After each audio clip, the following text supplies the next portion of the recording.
Bom dia a todas e a todos. Agradeço muito, em nome do Sete Margens, da equipa do Sete Margens, à Irene Guia, à Catarina Martins e à Sofia Lorena por terem aceito este convite assim em cima da hora, tão em cima da hora, para fazermos esta pequena conversa, pequena, grande, pequena em tempo, mas grande de certeza na profundidade. E obviamente agradeço a quem está a participar desse lado.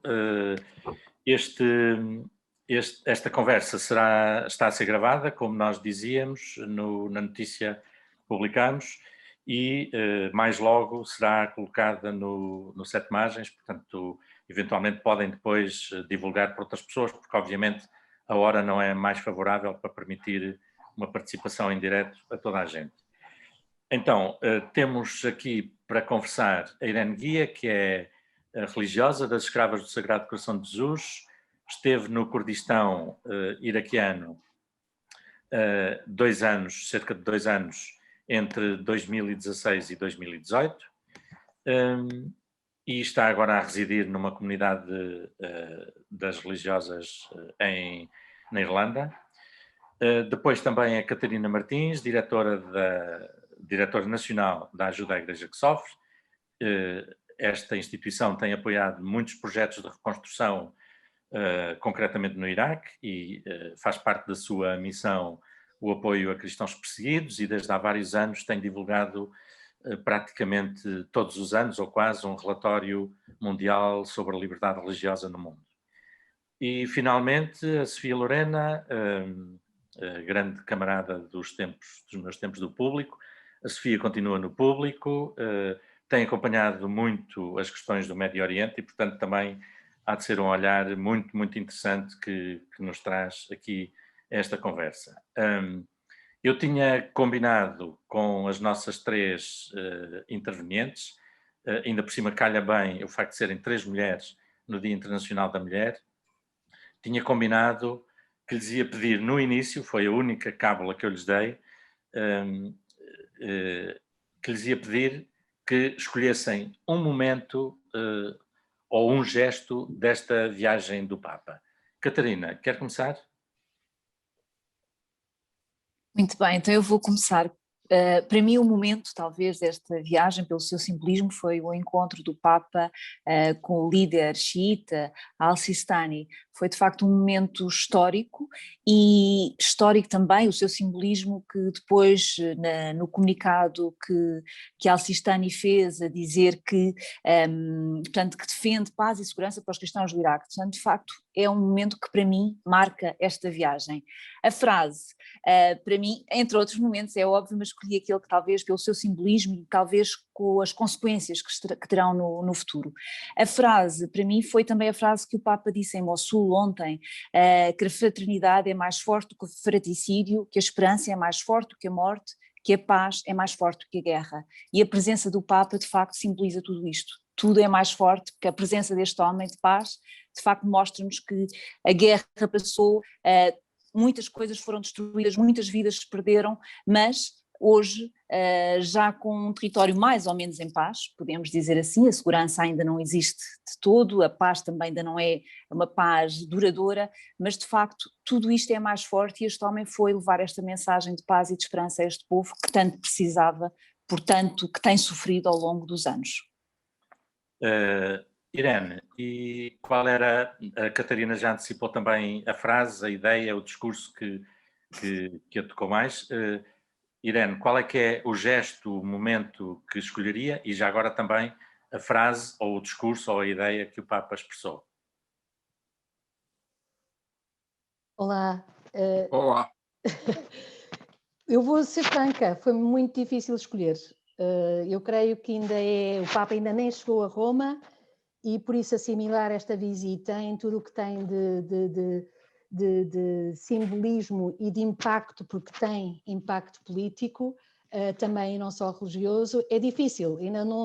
Eu ainda não tive tempo de fazer uma síntese pessoal, e por isso parte daí, por isso foi-me difícil. Se me puderem deixar só dizer 3 coisas que eu ia escolher, Claro que sim, e claro que está sim. bem, e tem a ver tem sempre, olha, apanham por aí os gestos da viagem, por gestos e momentos. Aquela história de ir naquele carro todo, o Mercedes, com os vidros todos, como se diz, que não se pode ver para dentro, não é? Por causa da segurança. E ver-se logo no início do aeroporto ao Palácio Presidencial o Papa com um bracinho branco a acenar, a acenar, a acenar, porque só consegue abrir o vidro até 1/3. E a Reuters apanhou uma fotografia fantástica que lá está o bracinho, mas aquilo logo à partida me comoveu. E depois perceber que em Caracoche, o Papa, quando foi a Caracoche, mudou-se para o banco da frente, mudou-se para o banco da frente e por isso o vidro da frente está completamente exposto, mas vemos ali a figura branca. Eu às tantas vezes que ele está no banco da frente do Mercedes e não no banco de trás e aí o vidro vai muito mais abaixo e o Papa, por isso este Papa que tem que tocar as pessoas e que vai por causa das pessoas, porque ama toda a gente e eu creio que isto foi uma das coisas. Depois o encontro com o Al-Sistani também, mas a parte simbólica que depois se lê noutros que estiveram lá, que é o Papa descalçou-se para entrar, porque é o gesto do respeito, de entrar na humilde casa do Ayatollah. E descalçou-se, e o Ayatollah nunca se levanta para receber ninguém. E ele recebeu o Papa de pé. Eu creio que isto do Papa descalço e o Al-Sistani de pé é de um impacto brutal.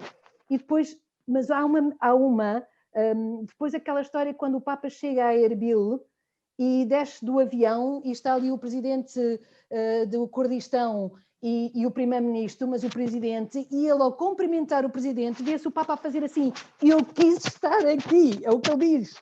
Por isso, houve uma opção também de querer estar ali por causa provavelmente porque o Kurdistão foi aquele que foi refúgio seguro para todos aqueles que fugiram de Karakosh, da planície do Nínive e de Mosul e de Sinjar e tudo isso. Não sei se não escolheria a imagem do Papa na missa final, enquanto se está a distribuir a comunhão, em que ele põe a cabeça dele entre as mãos, assim. E não sei se não escolheria essa imagem do Papa durante o momento em que se estava a distribuir a comunhão na missa em Erbil, com as mãos assim, ou quando ele põe, provavelmente essa, ou quando ele põe a mão a dizer que leva o Iraque à revolução. A nível de, por isso, acho que escolheria esta. Depois, discurso. Eu acho que o discurso de Urs foi tudo muito forte e lembrou-me ainda por cima lá uma parte do que o Papa fala da paz, que diz que a paz não exige vencedores nem vencidos, mas irmãos e irmãs. E lembrei-me da Sofia Melbourne Anderson, com a história do poema dela, A Paz Sem Vencedores Nem Vencidos, não é? E creio que esse discurso do Papa em Ur é brutal. Nada de surpreendente, porque é o Papa e ele é sempre assim, mas creio que escolheria o discurso de Urs. Muito bem, muito obrigado. Houve aqui uns momentos que fiquei sem contacto, peço desculpa, mas penso que se percebeu. Sofia, a mesma pergunta, um momento ou um gesto e uma ideia ou um discurso. O que é que selecionarias? E a mesma dificuldade da Irene, acho que... Não sei.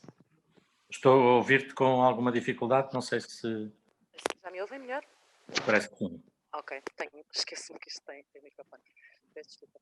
Estava a dizer a mesma pergunta e a mesma dificuldade que a Irene teve. Eu, de facto, em termos de discurso, e já lá vou também escolheria outro, mas em termos de imagens e de momentos, é de facto muito difícil. Aproxima mais um bocadinho já agora, por favor. Assim?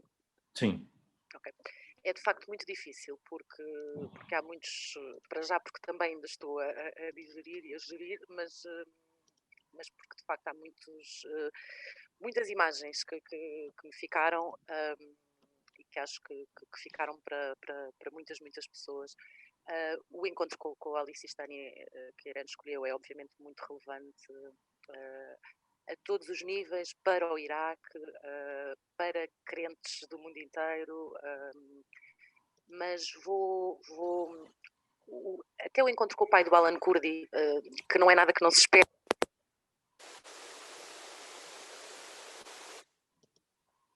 Ficámos sem o teu som. Deve ter havido aí o microfone se calhar desligou. Eu vou tirar um bocadinho. Já temos. Vou tirar um bocadinho os fones, o som dos fones, e depois já volto a pôr para não ouvirem barulhos. Estava a dizer que quase todos os momentos são marcantes, quase todas as imagens são marcantes, até o encontro com o pai do Alan Kurdi, que eu julgo que não estava anunciado, que é algo que se espera deste Papa, mas que não deixa de ser muito forte. Seja como for, em termos de imagem, eu vou escolher uma imagem, eu vou escolher a imagem de Mossul, daquele palco, no meio daquela praça destroçada,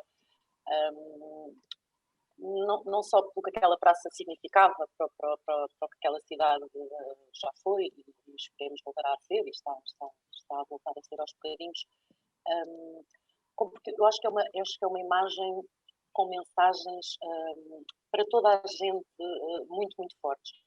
Os habitantes de Mossul, obviamente, se sentem, apesar das ajudas, abandonados e esquecidos, para o Iraque, com a destruição das últimas décadas, para os políticos que até agora não fizeram o suficiente para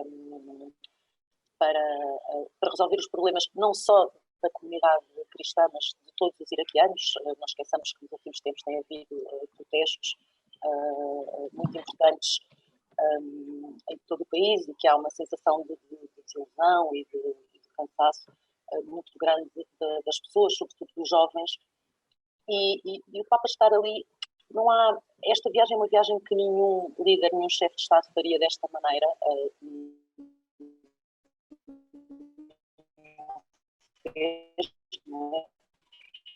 se predispõe a estar com as pessoas desta maneira,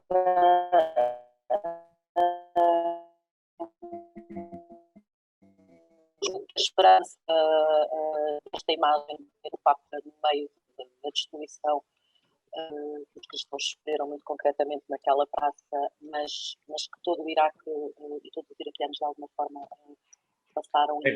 Deixa-me pegar nisso que estás a dizer, para te perguntar ainda o seguinte: abusamos do adjetivo, da palavra histórico, para dizer, para falar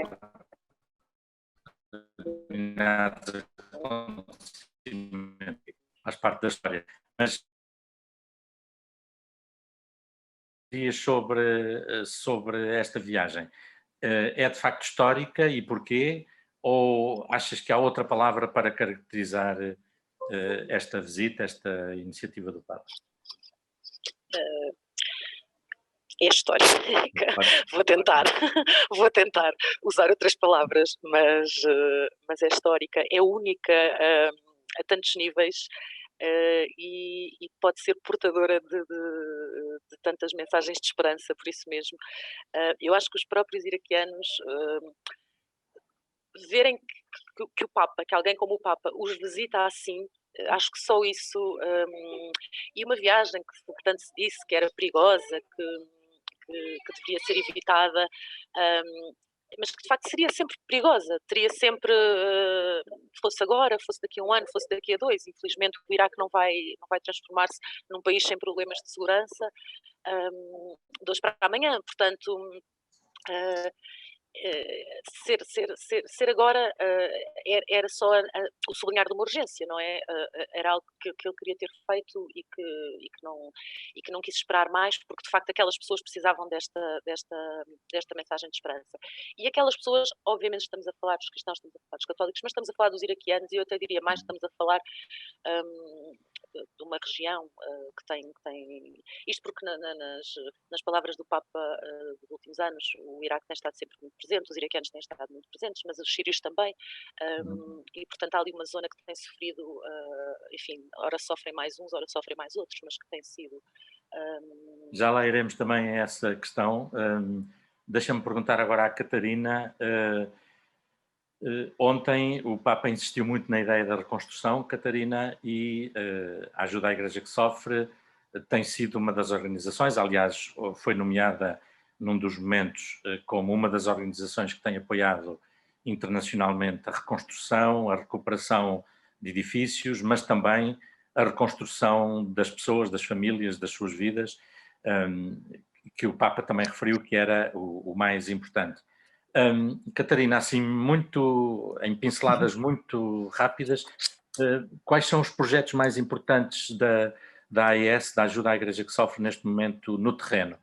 Falamos de uma ajuda de emergência que foi a do primeiro momento, há 4 anos, 5 anos depois da saída do Daesh. Sim. Mas agora a reconstrução é muito mais do que isso. Diga-nos assim muito rapidamente o que é que se passa no terreno. Bom, de facto, neste momento, a AIS tem estado sempre desde o primeiro momento, portanto, desde que houve esta invasão do Iraque pelo autoproclamado Estado Islâmico, a AIS tem estado sempre presente no terreno com uma ajuda de emergência que se traduz basicamente no dar todos os bens essenciais, desde a alimentação, a parte da saúde, ajudar na educação, portanto, todos esses apoios estiveram presentes. Nos últimos anos, de facto, desde a libertação daquela zona da Planície do Nínive pelo autoproclamado Estado Islâmico, temos estado muito empenhados de facto na reconstrução de casas para que as famílias possam regressar, portanto já ajudámos nessa parte dessa reconstrução, mas também continuamos, como é óbvio, com esta ajuda da parte da alimentação, de continuar a ajudar no aluguer de casas, de espaços para as famílias poderem permanecer, as que ainda não podem regressar, a ajuda na reconstrução de infraestruturas, a igreja que ontem, por exemplo, o Papa esteve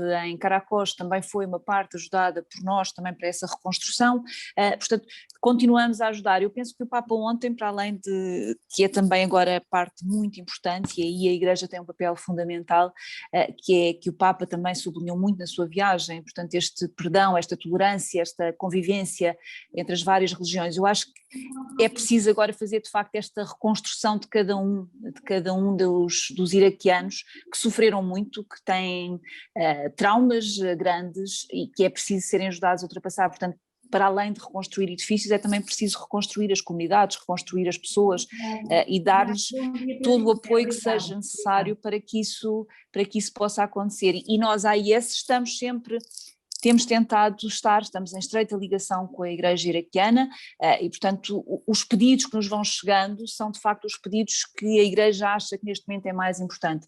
Eu gostaria aqui também de lembrar um projeto muito, muito importante que lançámos agora há pouco tempo, que é, de facto, por exemplo, a atribuição de bolsas de estudo a estudantes para o estudarem na Universidade Católica de Erbil.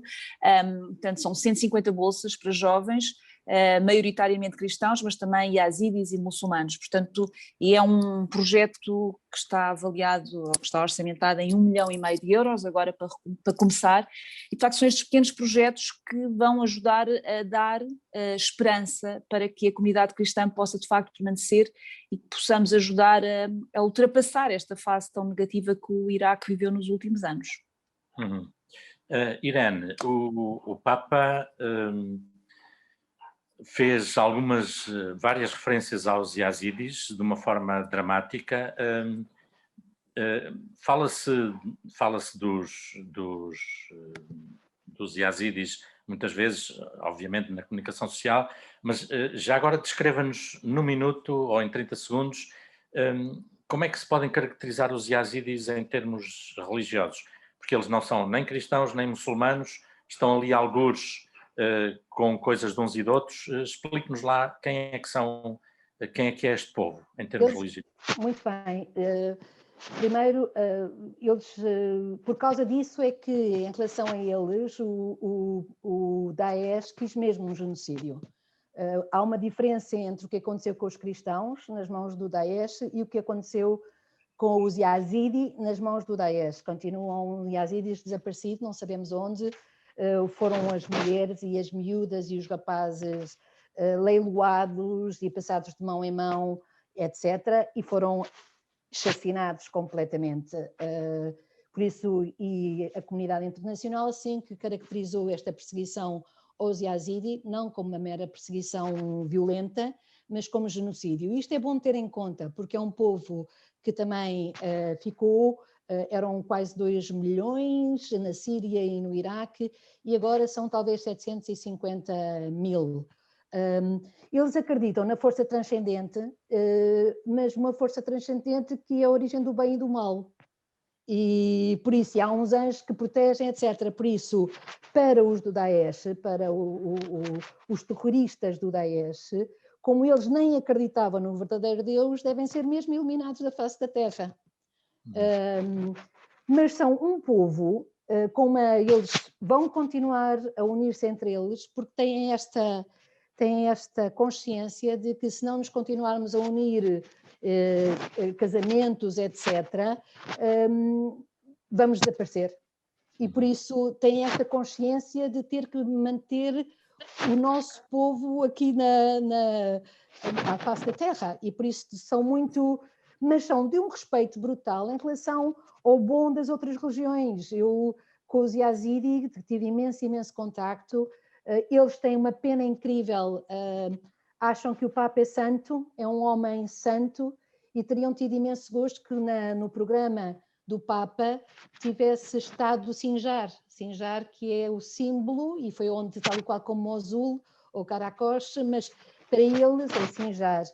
Eu estive em Lales, que é o santuário, a terra santa dos Yazidi, que é no Kurdistão, está localizada no Kurdistão, e tudo aquilo tem imenso simbolismo, o branco, a da pureza. São um povo que respeita brutalmente, estou a passar mais dos 30 segundos, não é? Por isso vou-me calar, mas a verdade é que é um povo que sofreu e sofre e ainda está a sofrer muitíssimo, e é bom que seja falado a nível internacional, porque são uma minoria que está aí e que facilmente voltará a ser esquecida.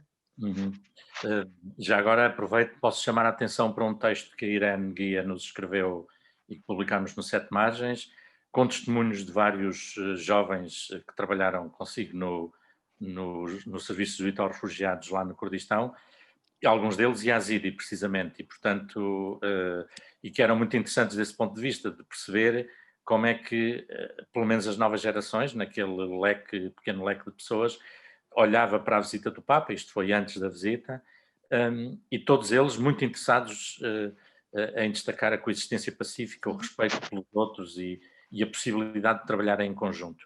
E a propósito também do que disse já agora sobre os Yazidi, há um testemunho que nós publicámos anteontem, salvo erro, de uma médica Yazidi, ela própria, e que está a trabalhar com as mulheres essas mulheres que citou, que foram raptadas, muitas delas maltratadas, violadas, etc., pelos terroristas, e o processo que ela está a tentar fazer com essas mulheres de recuperar aquilo que é possível recuperar para as suas vidas. Portanto, há de facto aí, também no perfil, na história dessa médica, há uma capacidade de resiliência extraordinárias. A história veio publicada no L'Osservatore Romano e nós resumimos-la, e é uma história que vale bem a pena.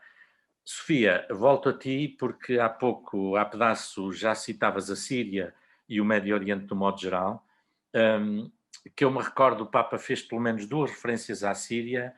O que é que tu dizes? Uma viagem do Papa como esta à Síria, nem que fosse só a Damasco e mais 2 ou 3 sítios, achas que seria interessante, seria viável na tua perspectiva? Acho que seria muito complicado. É um país que está numa situação muito diferente, não é? E seria muito delicado, não é? Onde é que o Papa iria? Iria sempre à Síria de Assad, não é?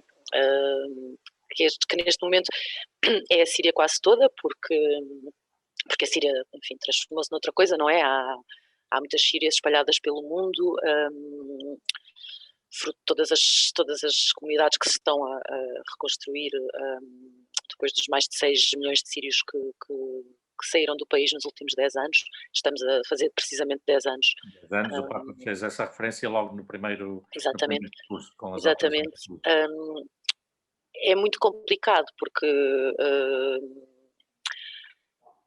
A Síria é de facto uma questão mais delicada. Houve várias polémicas ao longo dos últimos anos em relação à posição de alguns religiosos, a forma como falaram dos manifestantes, da revolta, da revolução. Portanto, seria muito difícil que uma viagem dessas, que só faria sentido se unisse, não é? E seria difícil que isso acontecesse, infelizmente. O Iraque está numa fase em que há muito por fazer, mas de certa forma muitos iraquianos estão prontos para começar a curar as tais feridas de que a Catarina falava. Os sírios estão numa fase muito anterior ainda e mais complexa. Muitos sentem que o país já não lhes pertence porque lhes foi roubado pelo ditador, e o Papa só poderia ir ao país do ditador, não é? Porque sobra muito pouco que não esteja sob controlo de Assad.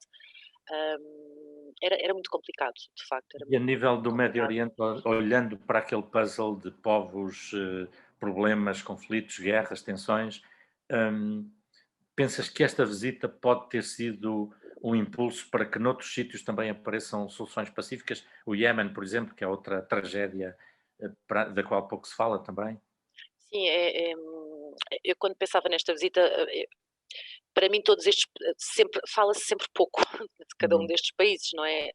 Eu lembro-me, por exemplo, a propósito, eu vou tentar ser rápida, mas a propósito dos Yazidis, ainda muito antes do Daesh sequer existir enquanto tal, o meu choque quando houve um atentado, nunca me esquecerei, que foi num domingo, e eu estava a trabalhar e as vítimas eram Yazidi, e foi numa altura em que todos os dias havia atentados e praticamente já só havia notícias quando eram mortas mais do que, enfim, 100 pessoas, não sei.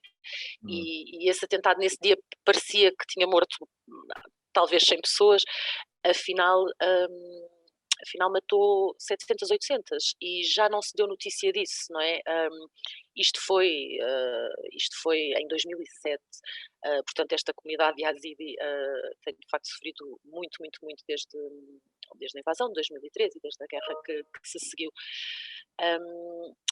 Sim, acho que acima de tudo estes países, é difícil nestes países que eles sejam ou possam ser aquilo que os seus povos querem que eles sejam, mas é o único caminho, e daí eu ter falado nas manifestações. Os iraquianos, os sírios, os libaneses, os iemenitas, ou a esmagadora maioria dos iraquianos e por aí fora, quer um país diferente, quer um país onde de facto as várias comunidades possam viver como já viveram, de certa forma, em comunidade, verdadeiramente. E muitas vezes isso não é facilitado pelos políticos, pelos interesses externos, pelos países que têm interesses na região, que apoiam determinados grupos, que querem obter determinadas coisas. E o Papa falou às pessoas, não é? Eu acompanhei muito esta visita através também do Twitter, das contas de vários iraquianos. Fui falando com um ou outro, mas essencialmente através do Twitter. E há um senhor de Mossul que é muito conhecido porque criou uma conta durante o tempo do Daesh chamada Mossulai, um historiador, entretanto feito jornalista também, um muçulmano, que durante estes dias escreveu coisas como nunca ninguém falou aos habitantes de Mossul assim. E de facto, e o próprio encontro com o Sistani, isto fala às pessoas de uma maneira que eu acho que elas têm muita urgência em que se fale. E por aí, sim, a tal mudança, que não será imediata, obviamente, mas também li alguém dizer, pronto, nem toda a gente, enfim, entre os extremistas e as pessoas que simplesmente não conhecem o outro ou nunca experimentaram dar-se a conhecer ao outro e conhecer o outro, há muitas nuances, não é? E um iraquiano que eu li nos últimos dias dizia só o facto do Papa e do Ayatollah Sistani estarem assim juntos, para algumas pessoas é só de repente mas isto então está tudo bem, é assim, não é? Somos irmãos, não há diferenças entre nós. E essa imagem é muito poderosa para muita gente. Portanto, eu julgo que sim. Julgo que é sempre difícil fazer estas antecipações, mas eu julgo que esta visita, muito mais do que muitas outras coisas que poderiam ser feitas, tem em si esse potencial de inspirar ações de paz e trabalho comunitário entre as comunidades. Catarina, vocês as três citavam o encontro com o Al-Sistani no início como um dos momentos da visita. Na sequência desse encontro e depois do encontro interreligioso que o Papa teve em Ur, o Primeiro-Ministro disse que o dia 6 de março de cada ano passaria a ser um Dia Nacional da Coexistência e da Tolerância. Uma pergunta em duas alíneas, se quiser. De que modo é que os projetos da AIS no terreno contemplam também a dimensão interreligiosa, ou seja, por exemplo, nos projetos de reconstrução, houve vários testemunhos de pessoas, cristãos e muçulmanos, que trabalham em conjunto em determinadas coisas. E, portanto, se isso é uma dimensão que para vocês tem sido importante no caso do Iraque, e se este Dia Nacional pode ajudar também a cimentar essas relações interreligiosas no Iraque.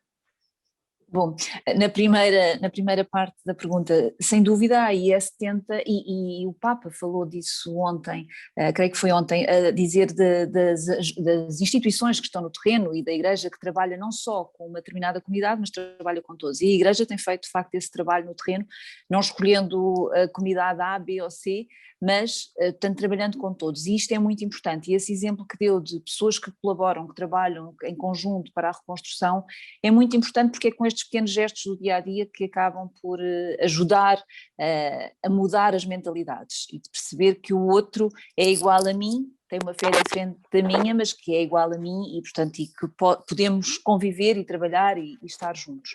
Portanto, isso é muito importante, e a AIS tem sempre, não é as ajudas que faz não é exclusivamente para a comunidade cristã, estão abertas a todas, portanto, todos aqueles que batem à porta da Igreja e precisam de ajuda, a Igreja tem ajudado. A outra questão que me colocou relativamente à declaração do Dia da Coexistência e da Tolerância, eu acho que é apenas um sinal deste positivo da saída deste encontro que, como eu disse no princípio, foi talvez uma imagem que me marcou pelo seu poder, pela mensagem que pode passar. E esta saída do governo, portanto, de declarar este dia 6 de março como esse dia, é de facto um sinal de que é possível e é preciso trabalhar.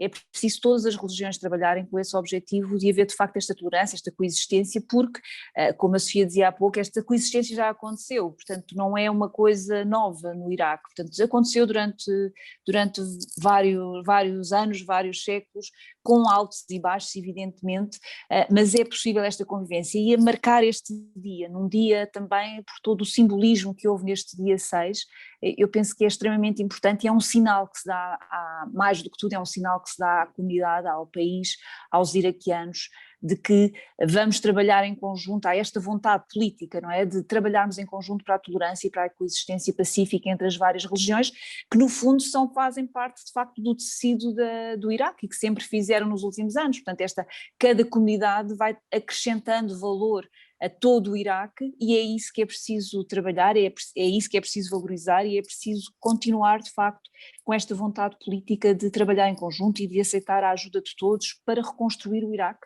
e de facto a ajuda de todos vai ser essencial para reconstruir e para ultrapassar esta fase tão negra que o Iraque tem vivido nos últimos anos. Eu vou fazer uma pergunta à irmã Irene.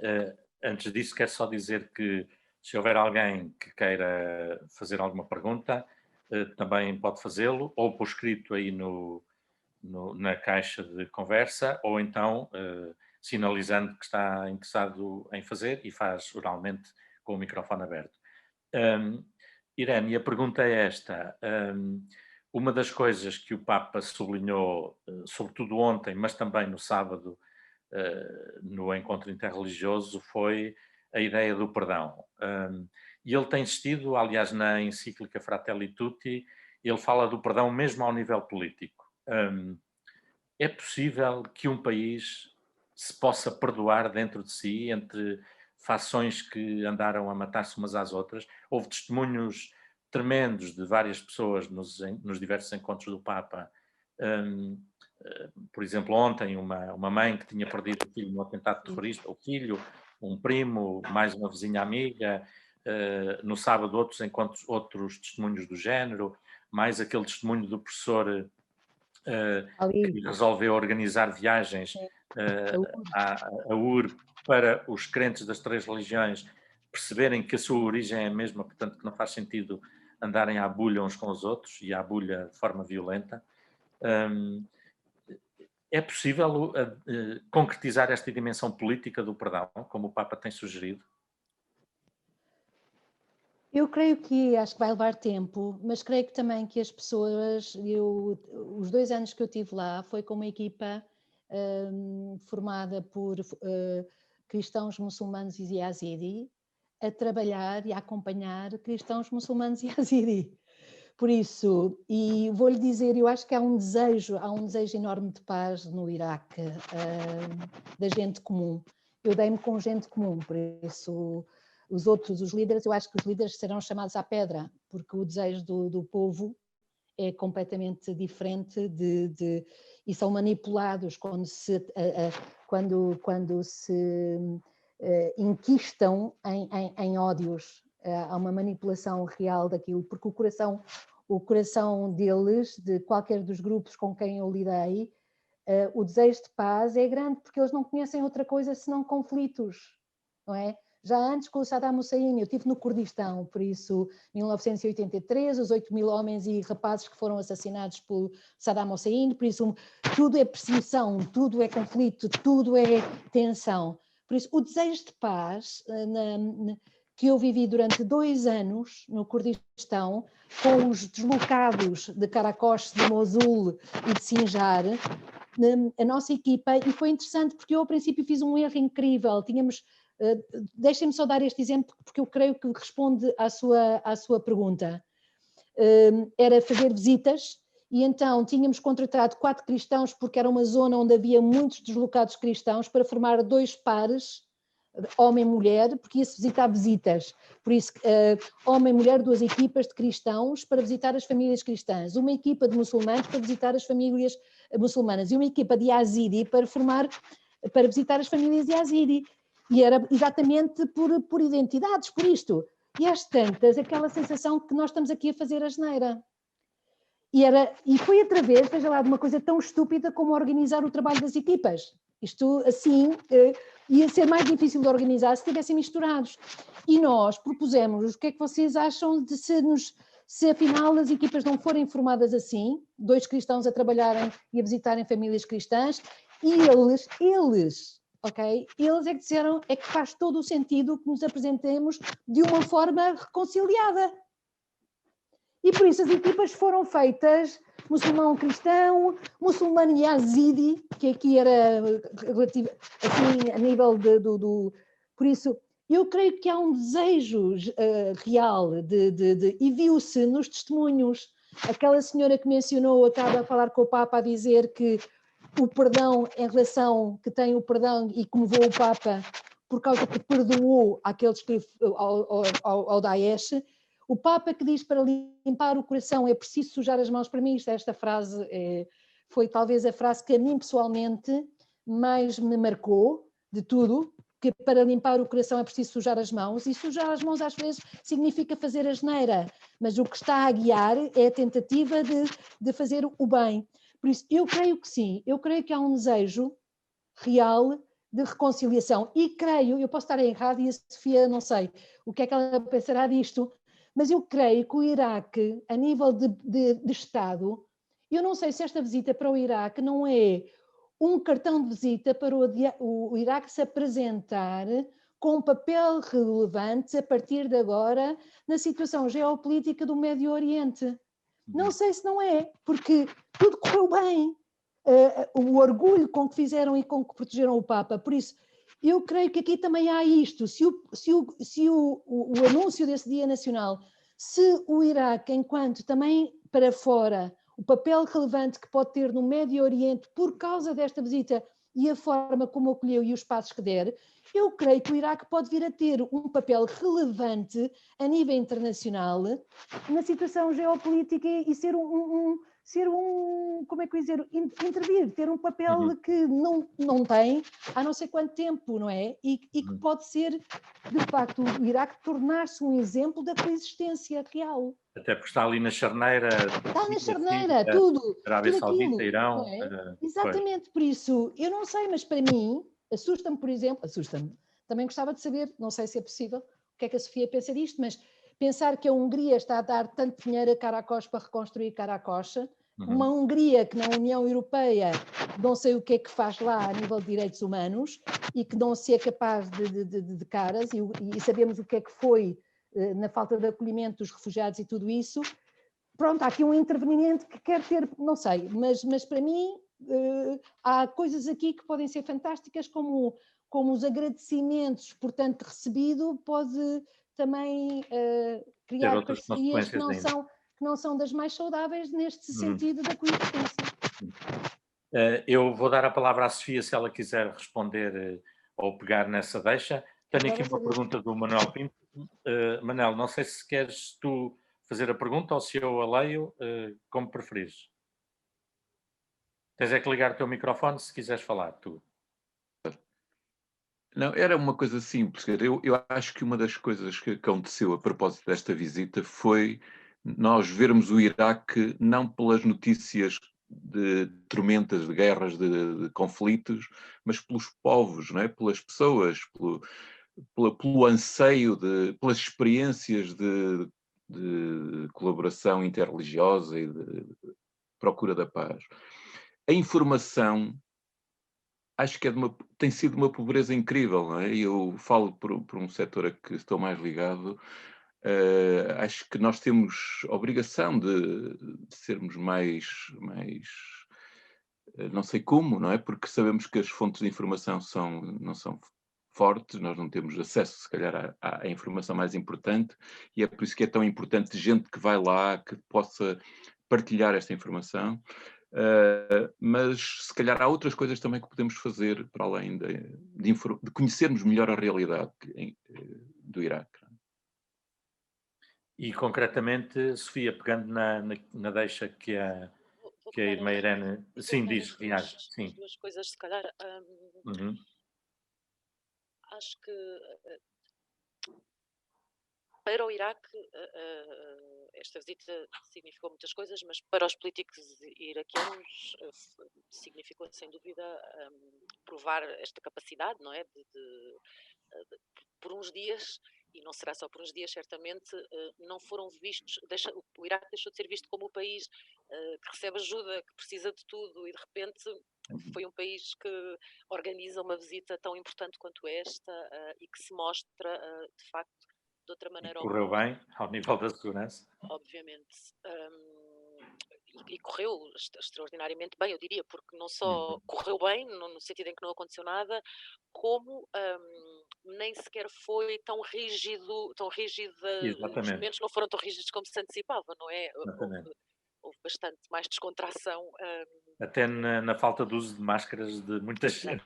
Exatamente isso. Não, essa parte não foi a melhor, mas não foi sempre, foi em alguns momentos. Foi em alguns sítios, mas quer dizer, mas foi extraordinário, de facto, porque só essa, obviamente que uma viagem destas, uma visita destas, é uma coisa que mexe com as emoções das pessoas, não é? E portanto é difícil não dar asa a isso, não controlar isso, não é? E as imagens da alegria das pessoas à espera do Papa e a ver chegar o Papa, não haveria pandemia que nos impedisse de ver isto, nem enfim, E o contraste do carrinho de golfe a chegar à Praça de Mosul, ali completamente descoberto no carrinho de golfe. Completamente, mas é impressionante, é impressionante. De facto, é muito impressionante. E esta capacidade poderá servir obviamente, ao Iraque para tentar assumir um outro papel. Eu vou ser sincera, eu não tenho a certeza, o presidente, talvez, mas eu não tenho a certeza se este governo iraquiano é o governo certo para assumir essa responsabilidade. E também não tenho a certeza, e aí tenho mais dúvidas do que, enfim, tenho mais certezas, mas não no bom sentido, de que os iraquianos, ou muitos iraquianos, se revejam neste governo ao ponto enfim, desse eventual papel ter reflexo também na própria sociedade iraquiana e na forma como pode ser o futuro. O presidente é uma personagem mais interessante e que eu acho que pode de facto assumir aqui um papel importante. Aquilo que o Manuel dizia também, de se ter visto o Iraque, é verdade, e eu faço meia culpa enquanto jornalista. Eu já não vou ao Iraque há muitos anos, e muitos anos, vai fazer 11 anos, e a última vez que fui, de facto, escrevi sobre tudo isso, fui a Lalesh, fui a missas em Ankaua, nos arredores de Erbil, contei todas essas histórias, mas foi há 11 anos, não é? E, entretanto, houve alguns jornalistas portugueses que voltaram ao Iraque, como José Manuel Rosente, mas muito poucos. Muito poucos. Aliás, eu diria que a Irene tem feito mais do que qualquer jornalista por se conhecer a realidade iraquiana dos últimos anos. É verdade, porque tem estado disponível para falar, que é muito, muito importante, e para dar esse testemunho. Mas de facto é muito difícil sem ir lá. Não é impossível, porque é possível falar com as pessoas, é possível tentar contar histórias à distância, que é o que nós fazemos na maior parte dos dias, mas não é a mesma coisa, de facto. Quando vamos lá também significa que vamos ter um espaço, um relevo nos órgãos em que trabalhamos que não se tem sempre. Em relação à pergunta, à parte mais escrita da pergunta, que era mais o que é que nós, Portugal e União Europeia, eu ia dar essa deixa, e também juntando com a questão da Hungria, de que a Irene falou, quando a União Europeia como um todo não faz o que tem a fazer, não é? Arriscamos a que haja estas usurpações, digamos, das situações, não é? Eu acho que há muito que se pode fazer, mas há coisas mais simples do que parece. Portanto, para além do apoio mais organizado, da ajuda mais organizada, e de facto, quando nós estamos a falar de cristãos no Iraque, não estamos só a falar de cristãos, de ajudar os cristãos, nós estamos a falar de ajudar o Iraque e de ajudar aquela região, porque a riqueza daquela região é a sua diversidade, são as suas diferentes comunidades, é a história daquela região, é a cultura daquela região. É impensável um Iraque sem cristãos, não é? Ou sem Yazidi, ou sem... E não só para estas comunidades, como para a esmagadora maioria dos iraquianos, porque se há coisa que eu confirmei sempre, aprendi e confirmei nas minhas viagens ao Iraque e a outros países da região, é a enorme importância que as pessoas comuns de que falava a Irene dão à sua história e o orgulho que têm em ser berço de tanta coisa e no papel que já tiveram e em saber e sabem muito mais, às vezes damos com conversas absolutamente surpreendentes de história mundial, mas muito da sua história. Portanto, é ajudar de facto toda uma região a reencontrar-se e a voltar a ser o que pode e deve ser. Só juntar isto, uma coisa que a Catarina disse há pouco, que eu não sabia e achei muito interessante, a ideia das bolsas dos estudantes na Universidade Católica. Muitas vezes as iniciativas de pessoas para pessoas ou de instituições mais pequenas para pessoas são muito mais relevantes nas consequências que podem ter do que nós possamos imaginar. Lembrar só muito rapidamente a iniciativa do Presidente Jorge Sampaio, dos estudantes universitários, que foi replicada em muitos países. Nós hoje temos sírios, essencialmente, porque foi uma iniciativa pensada para lidar com a situação síria. De repente, se aperceber que não havia um mecanismo internacional para ajudar estudantes universitários a continuar os seus estudos em situações destas. Há a Unicef, não é, que trata das crianças e de outros níveis de ensino, mas não havia. Isto faz muito e muito mais do que nós possamos imaginar por esta ideia de reconciliação e depois tem muitas consequências, porque isto depois isto é a família e é a comunidade, não é só aquele aluno, é uma coisa que tem ecos, não é?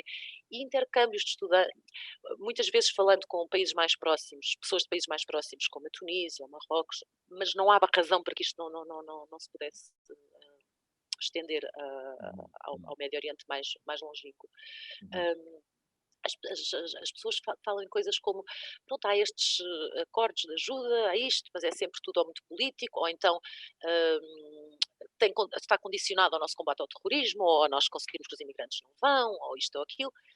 E depois coisas como que a União Europeia tem até entre si, como o programa Erasmus, ou outro tipo de bolsas e outro tipo de intercâmbios, que são coisas que parecem muito mais comezinhas, mas que podem ter de facto consequências muito, muito importantes e muito E que relevantes. tem, aliás, programas semelhantes ao Erasmus, exatamente para pessoas de outros continentes que não só a Europa. Completamente, eu fiz Erasmus com americanos e exatamente, não é?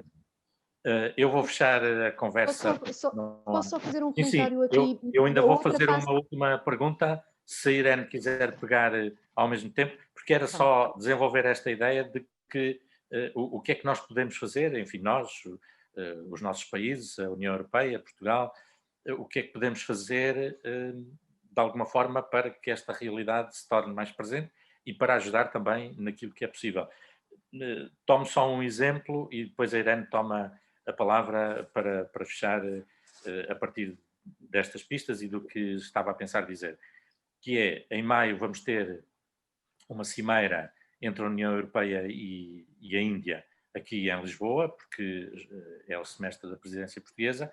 Neste momento a Índia é um dos países onde a liberdade religiosa se está a deteriorar a olhos vistos, e, portanto, perante realidades como estas, e agora podemos alargar um bocadinho o olhar, o Iraque, o Médio Oriente, a Índia, outros países do género, se quisermos a China, Hong Kong, Myanmar, Birmânia, tudo o que se está a passar a esses níveis, que papel pode ser o dos povos, dos países, mais a nível político ou mais a nível institucional, ou mais destas pequenas iniciativas, como agora a Sofia também referia, que papel é que pode ser nosso? Irene, a palavra é sua, depois ainda darei à Catarina também, mas se quiser pegar nestas pistas e naquilo que há a dizer, força.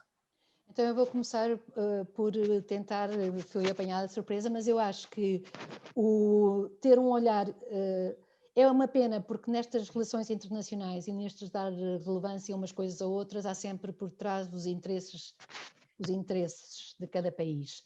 E interesses esses que têm que levar a uma conversão total, porque deve ser, acho que os líderes religiosos como o Papa e os muçulmanos, os líderes xiitas e sunitas e todos estes, eles estão na vanguarda agora.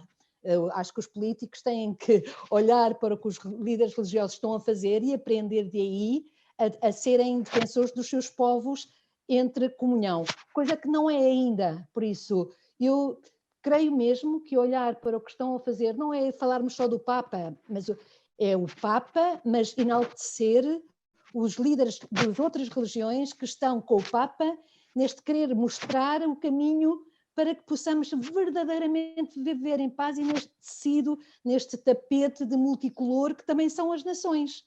Por isso, eu creio que os líderes agora os líderes religiosos estão na vanguarda no que é o bem comum, no que é a casa comum, no que é a família humana. É um momento que eu creio que é um momento de ouro, outra vez, para as religiões, através dos seus líderes e do que eles têm, onde eles têm empenhado de se mostrar ao mundo, da forma como se têm empenhado e o que têm feito. O que eu queria dizer da Sofia, quando a Sofia estava a dizer as consequências que estas ajudas têm, é verdade, mas às vezes estas consequências, quando são ajudas muito, por exemplo, só para aqueles daquela religião, por isso estas bolsas de estudo, quando a Catarina mencionou que são para cristãos, muçulmanos e yazidi, é fantástico, porque quando são muito direcionadas e fazem nas pessoas que sofrem uma diferença entre estes têm mais porque vêm de fora e aqueles têm menos porque não têm ajuda, e não se envia, como estava a dizer a Sofia, para o Iraque ou para o Congo, para todos os que estão naquela situação, sem fazer parcialidade, sem fazer os cristãos daqui, os muçulmanos dali, etc. não ajuda à reconciliação. Não ajuda à reconciliação. O que ajuda à reconciliação é a generosidade total, por isso vem do Ocidente, ajuda seja dos cristãos, seja de outros, e vem para todos os que estiverem naquela situação. Isto ajuda à reconciliação. Ser específico para não ajuda, porque lá quem está a sofrer e não tem essa ajuda e vê os outros terem, porque são desta etnia, deste grupo religioso ou deste país, não ajuda. E por isso é uma coisa que não ajuda à reconciliação. É algo que também tem que sempre assegurar que é para todos.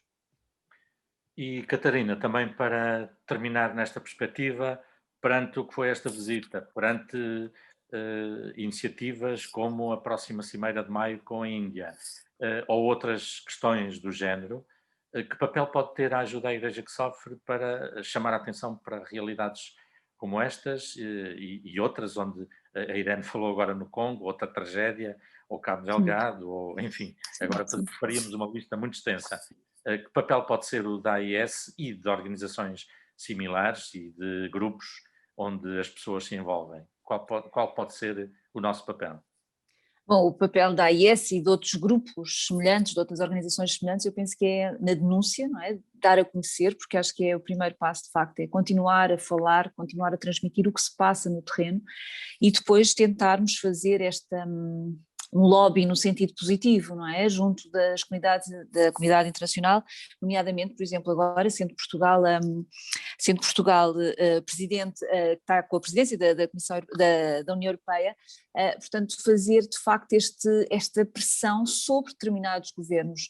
Eu lembro, por exemplo, lembro de uma iniciativa que houve aqui na sociedade civil portuguesa, também o pedido para que o Ministro dos Negócios Estrangeiros traga a questão de Cabo Delgado, a questão de Moçambique, para a nossa presidência. Portanto, eu penso que são sinais muito positivos, a sociedade civil portuguesa mexe, portanto, e está ativa e interessa-se por estas ações, e eu penso que nós podemos nos juntar, enquanto várias organizações que estão no terreno, de facto, de fazer esta pressão junto desta presidência, que agora está mais próxima de nós, e que podemos, de facto, tentar levar informação no sentido de influenciar estas tomadas de decisão e também de fazer pressão sobre alguns governos.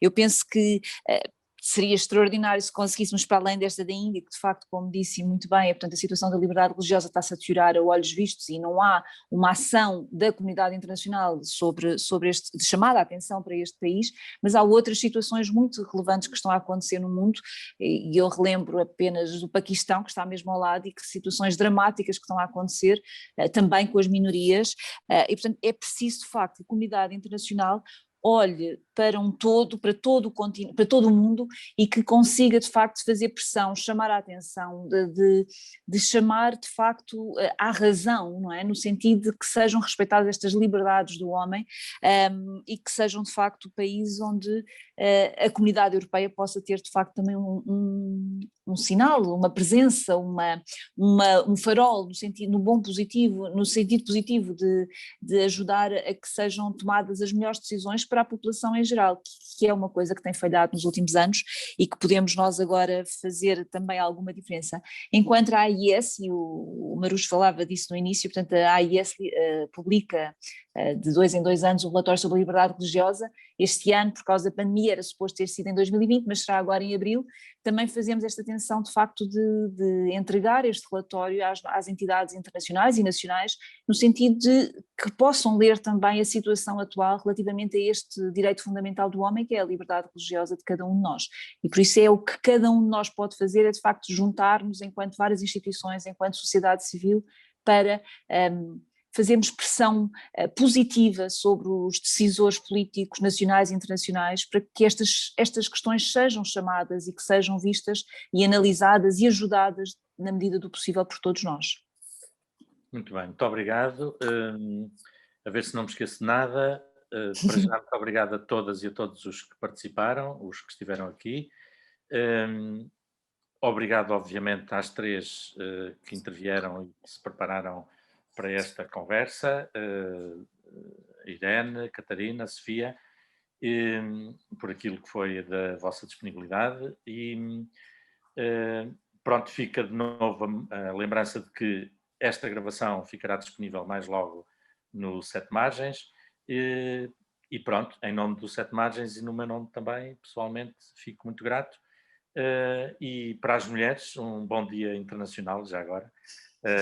E fiquem bem, todos e todos, todas e todos, está bem? Muito obrigado. Até Muito breve. obrigada. Obrigada. Bom dia. Bom dia. Obrigada.